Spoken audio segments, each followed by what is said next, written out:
देख रहे हैं राष्ट्रीय हिंदी मेल और मैं हूं आपके साथ प्रेरणा। मालवा क्षेत्र में एमडी ड्रग्स के अवैध कारोबार को लेकर बीजेपी विधायक डॉक्टर राजेंद्र पांडे ने सरकार से सख्त कार्रवाई की मांग की है। उन्होंने कहा कि नशे का जाल युवाओं को बर्बाद कर रहा है और इस पर तुरंत नकेल कसने की जरूरत है। पांडे का कहना है कि मालवा क्षेत्र की सीमाएं गुजरात और राजस्थान से लगी होने के कारण यहां ड्रग्स का अवैध कारोबार तेजी से फैल रहा है।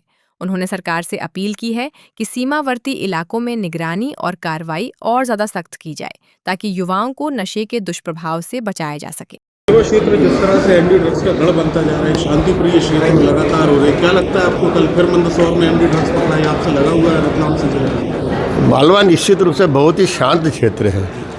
अगर पूरे प्रदेश की तुलनात्मक बात करें या पूरे देश भर के हिसाब से भी तुलनात्मक बात करें तो मालवा को प्रारंभ से एक शांत क्षेत्र के, शालीन क्षेत्र के, सभ्य क्षेत्र के और संभ्रांत लोगों का क्षेत्र माना जाता रहा है।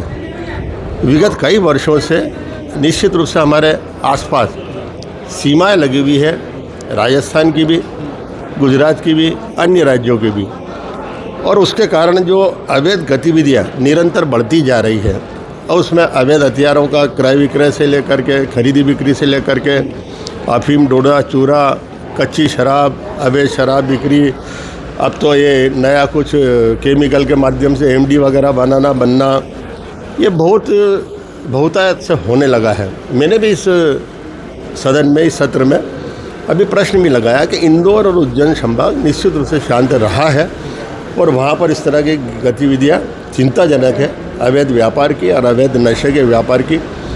उसको लेकर के जवाब भी आया है, काफ़ी प्रकरण बनाए गए हैं, निरंतर शासन के द्वारा, सरकार के द्वारा कार्य किए जा रहे हैं, लेकिन फिर भी चिंताजनक है कि इससे कई युवा साथियों की अकस्मात मृत्यु हो जाती है। सरकार आपकी, मुख्यमंत्री जी स्वयं, गृह मंत्री, क्या मानते हैं, पुलिस की भूमिका संदिग्ध है या फिर आपकी यहाँ पर कार्रवाई नहीं हो पा रही है, या फिर सरकार की ओर से ही छूट है?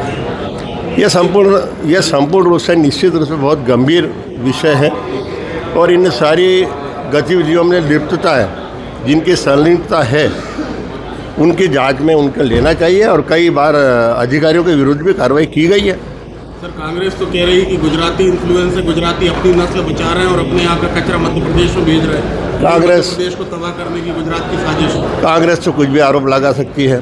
कांग्रेस के समय के कार्यकाल के भी अगर आप पूरा अध्ययन करेंगे तो आप पाएंगे कि ये गतिविधियाँ तब भी चला करती थी। ये कोई नई बात नहीं है, लेकिन निश्चित रूप से बहुत गंभीर विषय है और जांच में गंभीरता से, परीक्षण में पूरी गहराई में जा कर के सरकार को इस ओर ध्यान देना चाहिए, विभाग को भी इस ओर सजगता और सावधानी से ध्यान देना चाहिए। ऐसी ही और रोचक और तथ्यात्मक खबरों को देखने के लिए देखते रहे राष्ट्रीय हिंदी मेल। नमस्कार।